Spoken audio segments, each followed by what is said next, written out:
Almost there. Okay. Hi, everybody. How are you guys doing today? You good?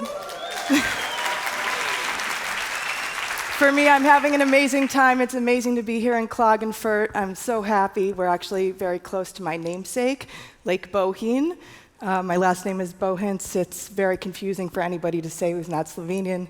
But that's the story of my life. So anyway, super happy to be here. Glad you're all here too. We have three very disparate topics to talk about today, or I do. Astrology, celebrity, mathematics. Those things don't usually go together, but I'll try. Let's take a journey to ancient Greece, okay? In this generously generated ChatGPT image of ancient Greece, we see an image of a society. What do you think these ancient Greeks were thinking about? When I look at this image, I think, okay, they were probably thinking about wheat, the price of wheat, earthenware bowls, maybe how to build a structure. What else? An abacus, trade, carts with wheels. Did anybody think about triangles? No, you didn't think about triangles. The only reason you would think about triangles is if you had a triangle obsessive disorder, which is what I call trigonometry. I don't know if you remember our friend, the unit circle. I remember having to memorize this because I majored in pure mathematics at Georgetown University almost 20 years ago. So when, as a poet, I was trying to teach myself about the ancient Greek perspective on life. And I thought, why? Why were they doing these triangles? What would make any human come up with all of these formulas? It's too many. It's not like one little triangle. It's triangle obsessive disorder. And the reason, what I discovered is, it's because they were looking at the stars. It came and almost fell out of the sky. So hopefully by now you have put two and two together. The unit circle of trigonometry looks nearly identical to the zodiac. And it makes so much sense now. Why would you be obsessed with triangles? Because you're trying to measure the relationships of the planets to one another, the angles. And you did this, we did this, humanity did this for centuries. So, the first thing I learned from this, we think of our ancient people as maybe more rudimentary, but I don't think they were. I think they were extremely analytical. The other thing I realize is that when looked into, this practice of looking at the stars to create patterns, to create what turns into pure mathematics, happens independently on every continent on Earth.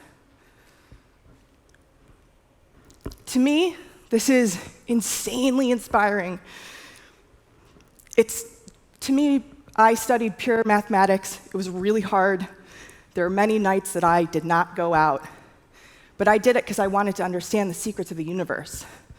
And pure mathematics did not disappoint me. It feels almost divine. How is it possible that on every single continent, humans come up with this perfect code that gives us everything we have today? And yet, when discovered independently, it all matches up perfectly. How many developers do you know who can say that? My developers, their code doesn't match up perfectly. I wish it did. So I think this is really inspiring. I think it's beautiful. And it gave me triangle obsessive disorder. So my question was, okay, we go through trigonometry, we get to the calculus, we get to competing infinities, we get to Gödel's incompleteness theorem, then we get into biology, chemistry, computer science, now AI. What is one of the things in mathematics that the ancients didn't have that we have today, that I was using at my day job at the time? Statistics. So for those of you who don't know, in pure mathematics, we actually make fun of the statisticians. We call them the, forgive my French, bastard child of mathematics. Because it's not pure. It's not pure code, to say it poetically. It's statistical. It's percentages. And I said, OK, well, but fast forward. We have this ancient practice. Has anybody looked at astrology to see, OK, is it statistically true? So there's one guy, this is the one public person. There's some people underground who've also looked at this, and they a little bit less public.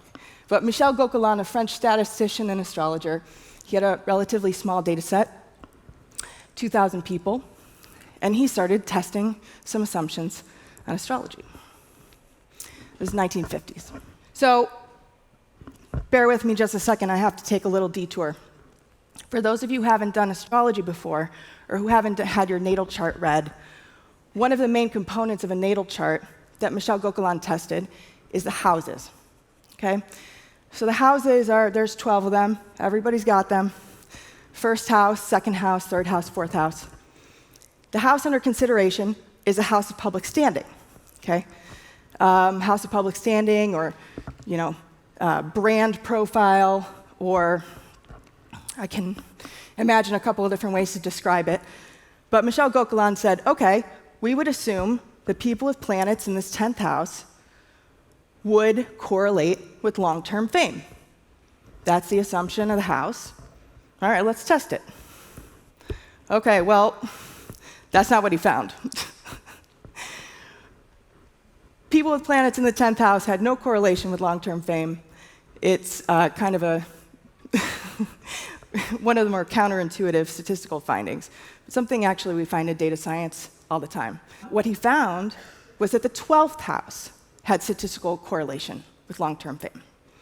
And this was very counterintuitive because the 12th house is associated in ancient times with prisons, asylums, hospitalization, basically being crazy.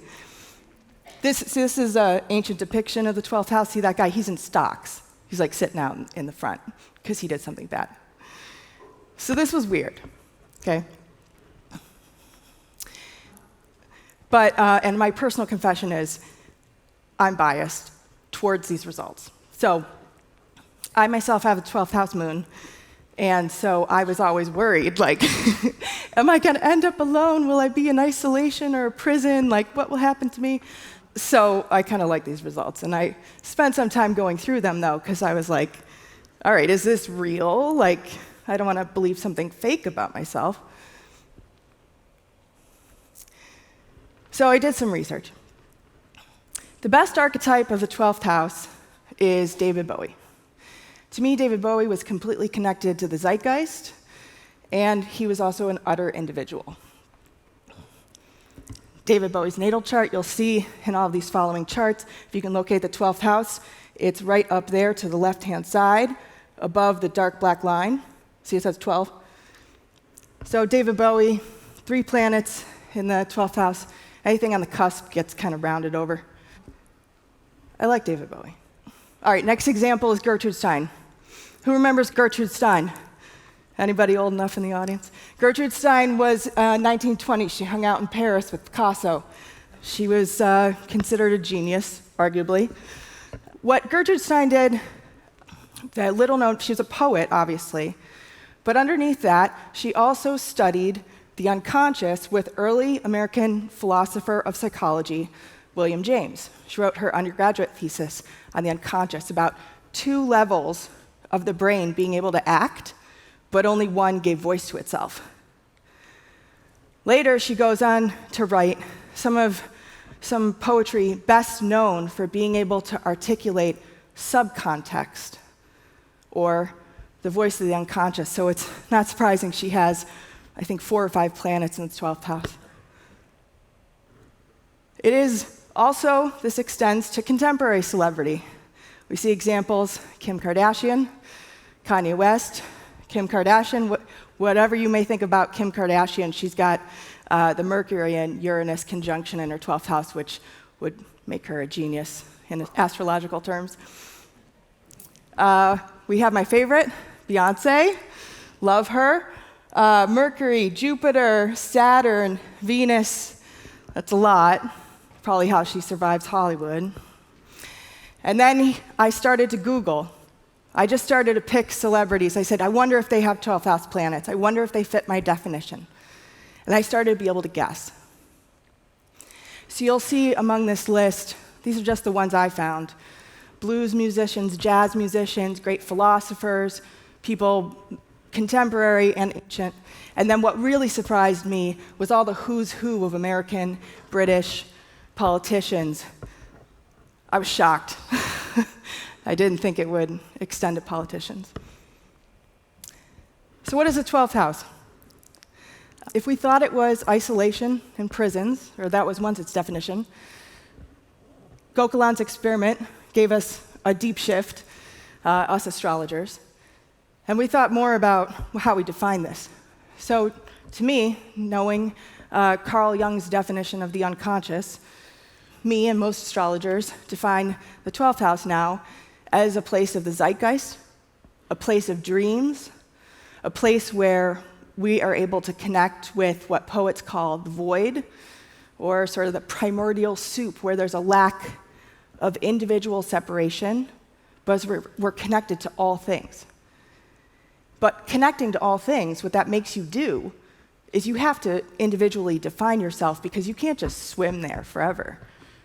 So you have to come up with an identity. And that's why, in theory, the 12th house makes sense to correlate to long-term fame. Because many, many people get famous, lots of them. But only some people contribute something of their individuality, something original, to society. So what is astrology? Astrology is the oldest thought system on Earth. To me, it's a place in time, and it's a place in space, our future, where we're going with SpaceX and so forth. Today, astrology is seeing a resurgence. I'll start with some American statistics, but this is also global. It's the fastest growing belief system among Gen Z and Gen Alpha. 20% of Americans report using astrology to make financial decisions. And globally, hate to talk about money, but as a proxy for interest, it's a $23 billion industry globally, growing at 6% a year. Today, unlike our ancients, we have big data, we have machine learning, we have AI, we have all of the major technologies that I use every day for Fortune 500 companies. And so what I have done is say, hey, I don't want to work on AT&T's $1.5 billion annual ad budget anymore. I want to do something interesting. I want to study triangle obsessive disorder. So the deep shift is, hopefully you had fun with astrology and you'll have some questions afterwards. But the deep shift is, we have this technology. We have big data, we have machine learning, we have AI, we have these wonderful things that our ancients couldn't have dreamed of. And we don't have to use them for just revenue. We can use them. We can apply these technologies to any human question on Earth. And so that, for me, is a deep shift, is that we get to be alive in an age today where we can come up with interesting, novel applications that have meaning and create value and create an extended narrative that we can all share together. Thank you.